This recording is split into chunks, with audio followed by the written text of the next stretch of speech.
మారిపోతుంది. కలగన్న దిగుల్లో కూర్చుంది ఆ లక్ష్మీ తిరుపతమ్మ. పూలవంతరం చూసారా తోడికొంది. అమ్మాయో ఈ పొలవంతరం ఎట్టుందో తలసాడు ఇప్పుడు ఈ రకంగా మారిపోయారు ఏమిటి? అసలు ఇంత అందంగా ఉంది ఈ పొలవంతరం. ఎప్పుడన్నా తెచ్చారు మా పొలవంతరానికి? ఇంత అందంగా ఉన్నది కదా ఈ పొలవంతరం అని ఆ వంతరాన్ని చూసి పూలవంతరాన్ని చూసి పూలు వేసుకుంటున్నారట ఆ తోడికోడలు ఆరుగురు కూడా. ఇవన్నము చూడగను పవనం బయ్యే గదా ఇవన్నము చూడగను పవనం బయ్యే గదా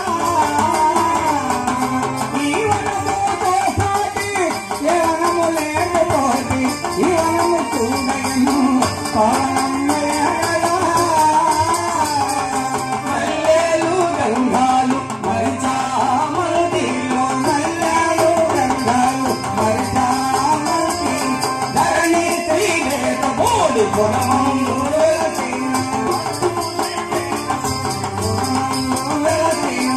మరువక గోవింద సోమరావి